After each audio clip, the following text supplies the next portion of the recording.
Hello everyone. આજના લેક્ચરમાં આપણે આગળ ધંધા વિશેનો જે એક ટોપિક છે, ધંધાના હેતુ, એના વિશે વાત કરીશું. જો આમ મુખ્ય જોવા જઈએ તો ધંધાનો હેતુ નફો કમાવાનો છે, એટલે મુખ્ય હેતુ ધંધાનો નફાનો છે. નફાના ઉદ્દેશથી, નફાના હેતુથી જ કોઈ પણ ધંધાકીય પ્રવૃત્તિ જે છે એની શરૂઆત થાય. પણ જો અલ્ટિમેટલી ધંધાનો જે માલિક છે એ સમાજ જીવનમાં રહે છે. એટલે માત્ર નફો એટલે કે નાણાં કમાવવા, આર્થિક બાબતને લઈને જ ધંધો કરવો એવી વસ્તુ જે છે એ જરૂરી નથી. ઘણા બધા લોકો એવા હોય છે જે સમાજમાં રહે છે, પોતે ધંધો પણ કરે છે, આર્થિક બાબતને ધ્યાનમાં પણ લે છે, પણ સાથે સાથે ઘણી બધી એવી સામાજિક બાબતો પણ છે જેને ધ્યાનમાં લઈને એ સમાજ જીવન, રાષ્ટ્ર, દેશને કઈ રીતે વધારે ઉપયોગી થઈ શકે તેના માટે પણ પ્રયત્નશીલ હોય છે. એટલા માટે જ્યારે આપણે ધંધાકીય એકમના હેતુની વાત કરશું તો અહીંયા ધંધાકીય એકમના જે હેતુઓ છે એને મુખ્ય બે ભાગમાં વિભાજિત કરીશું.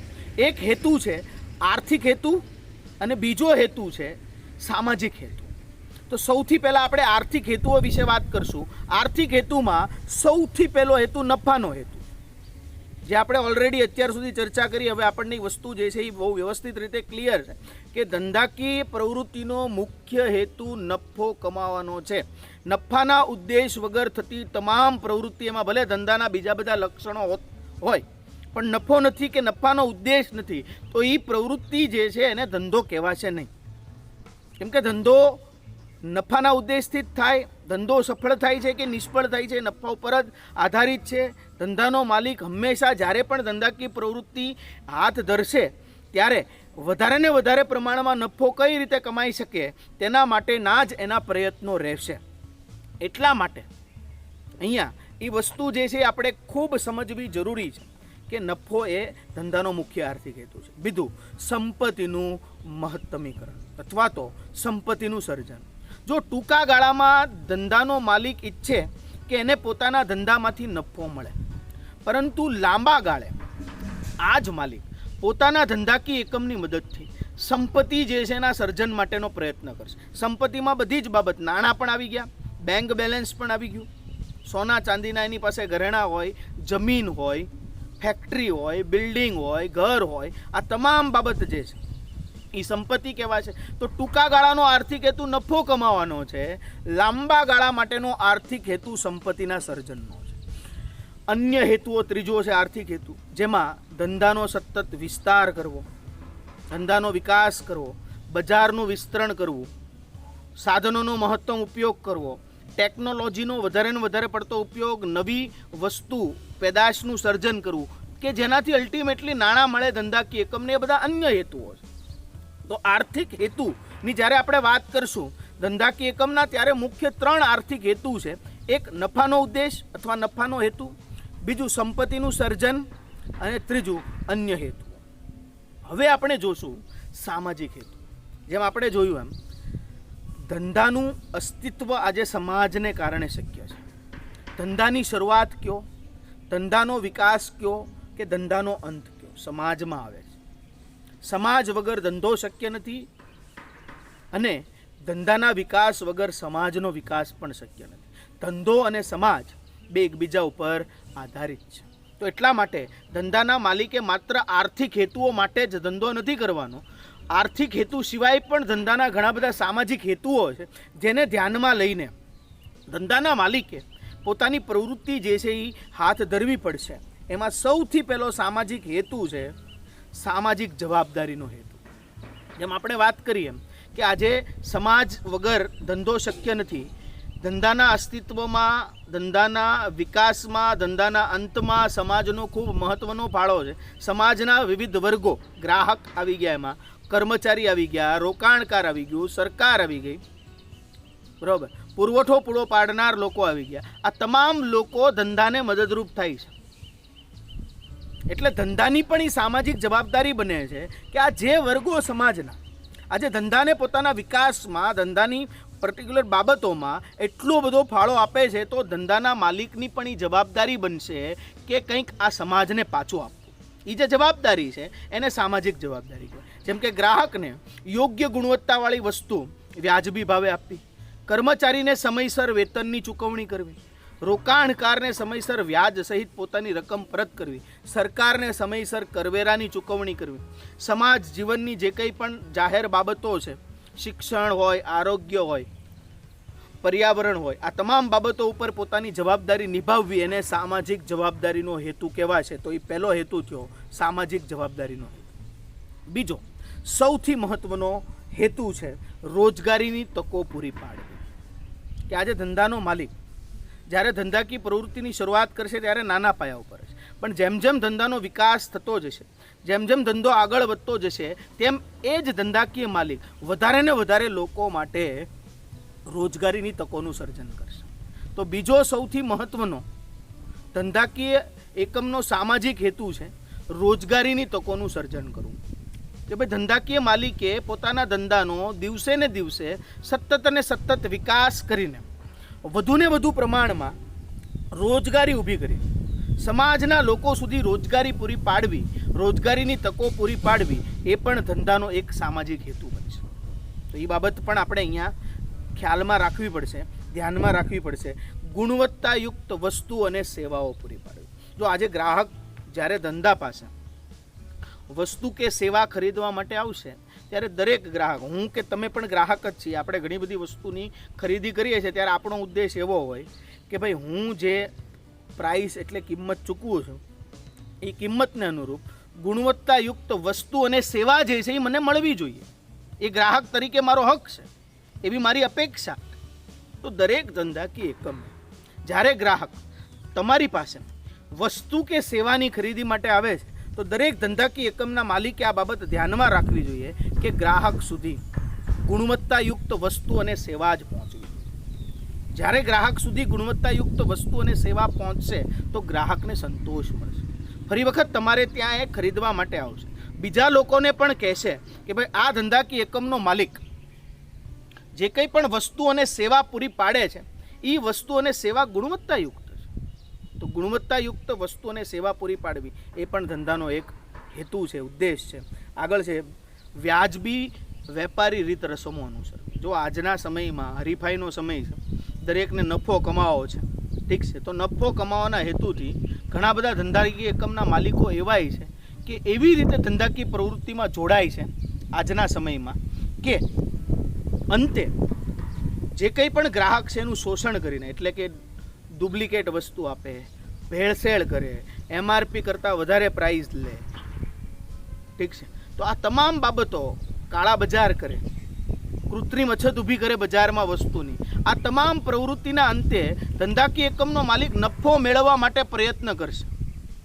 પણ આ વેપારી રીતરસમ વ્યાજબી ના કહેવાય. જેનાથી સમાજ અને ગ્રાહકનું શોષણ થતું હોય એવી રીતરસમો વેપારીએ અથવા ધંધાકીય એકમના માલિકે અપનાવવી ન જોઈએ.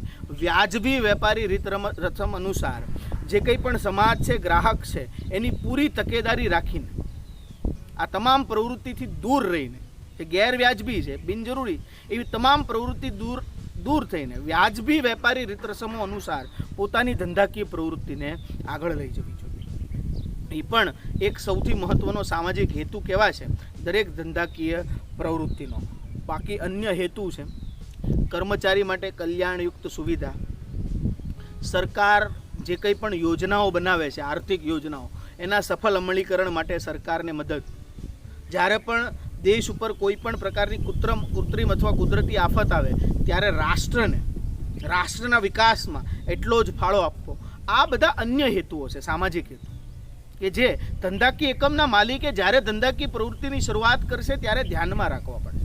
તો એવી રીતે જો આ બે કેટેગરી થઈ, એક આર્થિક હેતુ, બિન આર્થિક હેતુ, જેને આપણે સામાજિક હેતુ પણ કહીએ છીએ. સામાજિક હેતુમાં જેમ આપણે વાત કરીએ એમ સૌથી પહેલાં સામાજિક જવાબદારીનો હેતુ, રોજગારીનું સર્જન, ગુણવત્તાયુક્ત વસ્તુ અને સેવા પૂરી પાડવી, વ્યાજબી વેપારી રીતરસમો અનુસરવી અને અન્ય ઘણા બધા સામાજિક હેતુઓ છે જેને ધ્યાનમાં રાખીને ધંધાકીય એકમના માલિકે આ પ્રવૃત્તિ ધંધાની હાથ ધરવી જોઈએ. તો બે હેતુ થયા મુખ્ય, એક આર્થિક હેતુ અને બીજો થયો સામાજિક હેતુ. તો આ થયા ધંધાકીય એકમના હેતુઓ. હવે આપણે આગળનો જે ટોપિક ચર્ચા કરવાનો છે એ છે ધંધાકીય એકમનું કાર્યક્ષેત્ર.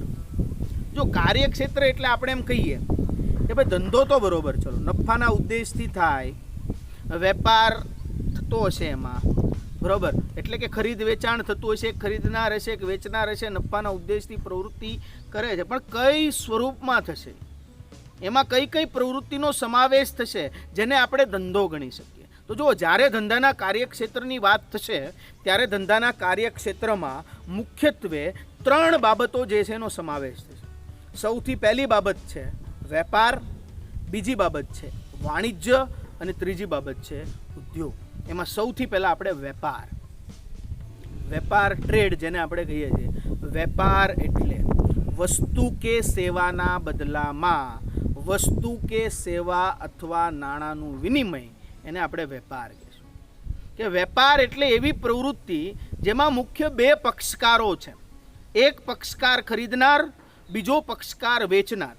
વેચનાર ખરીદનારને કોઈ પણ વસ્તુ કે સેવા પૂરી પાડશે અને ખરીદનાર નાણાંના સ્વરૂપમાં સામે ચૂકવણી કરશે. તો અહીંયા વસ્તુ કે સેવાના બદલામાં નાણાંનો વિનિમય થયેલો છે.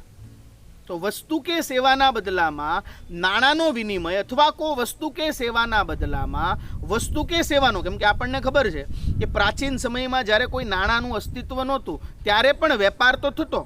તો ત્યારે લેવડ દેવડ કઈ રીતે થતી, વિનિમય કઈ રીતે થતું? તો કે ભાઈ કોઈ વસ્તુ કે સેવાના બદલામાં બીજી કોઈ વસ્તુ કે સેવા જે છે એનો વિનિમય થતો, જેને સાટા પ્રથા, બાર્ટર સિસ્ટમ તરીકે ઓળખવામાં આવતું. તો એ પણ એક વેપાર જ છે. વેપાર આર્થિક પ્રવૃત્તિ છે.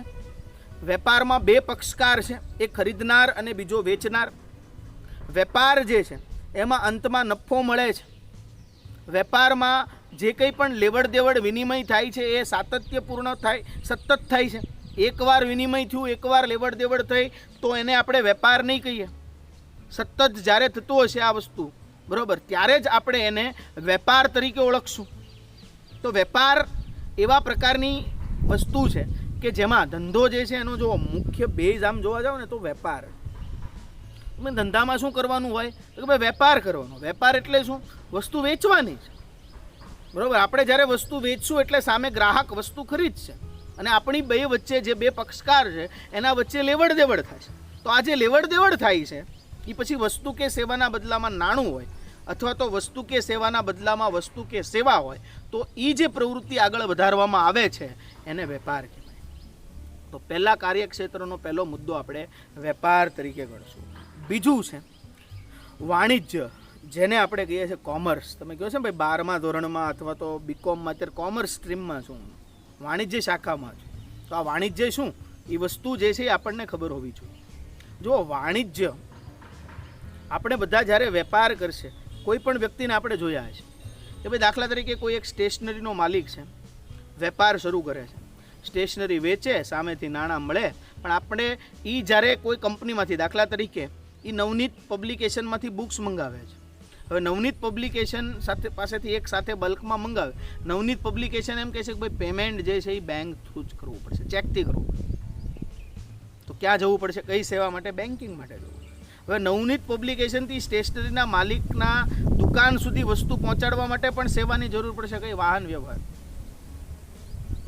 નવનીતના મેનેજર સાથે વાત કરીને ઓર્ડર આપવા માટે સતત અને સતત ટેલિફોનથી, ઇન્ટરનેટથી જોડાણ કરવું પડશે, ઈમેલ, ઓર્ડર મોકલવા માટે. કઈ સેવા થઈ? સંદેશ આવ્યો. જ્યારે વસ્તુ આવશે દુકાનમાં જગ્યા નથી, ગોડાઉનમાં મૂકવી પડશે. કઈ સેવા થઈ? વખારની સેવા, ગોડાઉનની સેવા. તો બેન્કિંગ, જ્યારે વસ્તુ આવે છે અથવા તો ગોડાઉનમાં પડેલી છે, આગ કે કોઈ પણ બીજી ઘટનાના કારણે નુકસાન ન થાય એટલે એનો વીમો ઉતારવામાં, તો વીમાની સેવા. તો જો વેપાર થાય છે ત્યારે વેપારની પ્રવૃત્તિને સહાય પૂરી પાડવા માટે બીજી ઘણી બધી સહાયક સેવાઓ જે છે એ પણ પૂરી પાડવામાં આવે છે. એ સહાયક સેવામાં સંદેશા વ્યવહાર, વાહન વ્યવહાર, બેન્કિંગ, વીમો, વખાર, આ તમામ સેવા આવી ગઈ જે ધંધાકીય પ્રવૃત્તિના વેપારને સહાય કરે. તો વાણિજ્ય એટલે શું? કોમર્સ એટલે શું? આ જે વેપાર છે એ વેપાર પ્લસ વેપારને સહાયક સેવાઓનો સમૂહ એટલે વાણિજ્ય કહેવાય છે. તો વેપાર એ વાણિજ્યનો એક ભાગ છે. પણ વેપારની સાથે સાથે વાણિજ્યમાં જે વેપારને સહાયક સેવાઓ છે, જે વેપારની પ્રવૃત્તિને વધારે સારી રીતે ચલાવવા માટે, વેપારની પ્રવૃત્તિને નિયમસર અથવા નિયમિત રૂપે ચલાવવા માટે જે સહાય કરે છે એવી તમામ સહાયક સેવાઓનો સમૂહ, વેપાર વત્તા વેપારને સહાયક સેવાઓનો સમૂહ, એને આપણે શું કહીએ છીએ? વાણિજ્ય એટલે કોમર્સ કહે છે. તો જો વેપારનો જે કાર્યક્ષેત્ર છે એ લેવડ દેવડ વિનિમય પૂરતું મર્યાદિત છે, જ્યારે વાણિજ્યમાં તો વેપારે આવી જાય અને વેપારની સાથે સાથે વેપારને સહાયક જેટલી પણ સેવાઓ છે એ તમામ સેવાઓ જે છે એ પણ આ વાણિજ્યમાં સમાવેશ થશે. એટલે વાણિજ્યનું કાર્યક્ષેત્ર કેવું છે? વિશાળ. જે વાણિજ્ય જેને આપણે શું કહીએ છીએ? કોમર્સ. તો બીજી કાર્યક્ષેત્રનો સૌથી મુદ્દો થયો મહત્વનો વાણિજ્ય. પહેલો વેપાર, બીજું વાણિજ્ય અને ત્રીજું હવે ઉદ્યોગ. જો ઉદ્યોગ એટલે કે એવી પ્રવૃત્તિ જે ઉત્પાદન થાય છે. ઉત્પાદન એટલે શું? જે કંઈ પણ કાચો માલ છે એ કાચા માલ પર યોગ્ય પ્રક્રિયાના અંતે તૈયાર માલના સ્વરૂપમાં એનું રૂપાંતર કરવામાં આવે અને ગ્રાહક એ વસ્તુનો પોતાની જરૂરિયાત પૂર્ણ કરવા માટે ઉપયોગ કરી શકે, એના માટે જે પ્રવૃત્તિ હાથ ધરવામાં આવે એ પ્રવૃત્તિને આપણે શું કહેશું? ઉદ્યોગ કહેશું. દાખલા તરીકે દૂધ કાચો માલ છે, એના ઉપર એક પ્રોસેસ કરવામાં આવે. એ પ્રોસેસના અંતે એમાંથી બટર, પનીર, આઈસ્ક્રીમ, ચોકલેટ કોઈ પણ વસ્તુ બનાવવામાં આવે એ પ્રક્રિયાને અંતે તો એ જે પ્રવૃત્તિ જે પર્ટિક્યુલર એકમ કરે છે એ કયું કહેવાય છે? ઉદ્યોગ કહેવાય છે. ફેક્ટરી જેને આપણે કહીએ, ફેક્ટરી જ્યાં યંત્રોની મદદથી, જ્યાં એક પર્ટિક્યુલર ઉત્પાદનની પદ્ધતિની મદદથી જે કંઈ પણ કાચો માલ છે એના પર એક યોગ્ય પ્રક્રિયા થાય છે અને તૈયાર સ્વરૂપમાં એનું રૂપાંતર થાય, પછી ગ્રાહક, દાખલા તરીકે લાકડું, બરોબર, એના ઉપર પ્રોસેસ કરીને એનું ફર્નિચરમાં રૂપાંતર કરવામાં આવે. ફર્નિચર જે છે એનો ઉપયોગ થાય આપણી જરૂરિયાત પૂર્ણ કરવા માટે, તો એ પણ એક ઉદ્યોગની પ્રવૃત્તિ થઈ.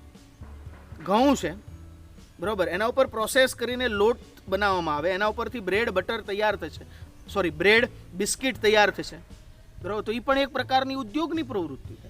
જો જ્યાં પણ ફેક્ટરીમાં એક ઉત્પાદનના અંતમાં જે કંઈ પણ કાચા માલનું યોગ્ય રીતે તૈયાર માલમાં રૂપાંતર કરવાની પ્રવૃત્તિ જે છે એ હાથ ધરવામાં આવે એ પ્રવૃત્તિ ઉદ્યોગ કહેવાય.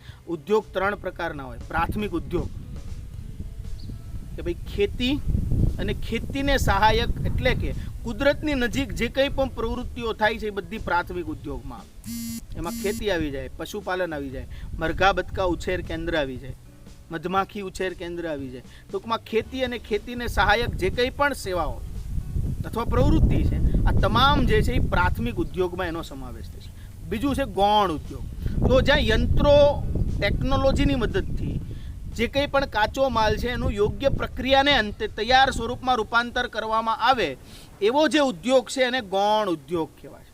જ્યાં યંત્રો છે, જ્યાં ટેકનોલોજી છે, જ્યાં કોઈ પણ પ્રકારની તમારી પાસે વસ્તુ છે એના ઉપર એક પ્રક્રિયાને અંતે યંત્ર ટેકનોલોજીની મદદથી વધારે વપરાશ યોગ્ય વસ્તુ જે છે એ બનાવવામાં આવશે, ત્યારે એને પણ આપણે ગૌણ ઉદ્યોગ કહીશું. અને ત્રીજું છે આનુષંગિક ઉદ્યોગ, કે જેમાં પ્રાથમિક ઉદ્યોગ અને ગૌણ ઉદ્યોગને સેવા પૂરી પાડતી, સહાય કરતી તમામ પ્રવૃત્તિઓ જે છે એનો સમાવેશ. એમાં બધી સેવાઓ પણ આવી ગઈ, સંદેશા વ્યવહાર, વાહન વ્યવહાર, બેન્કિંગ, વીમો, વખાર, આ બધી સેવા પણ આવે.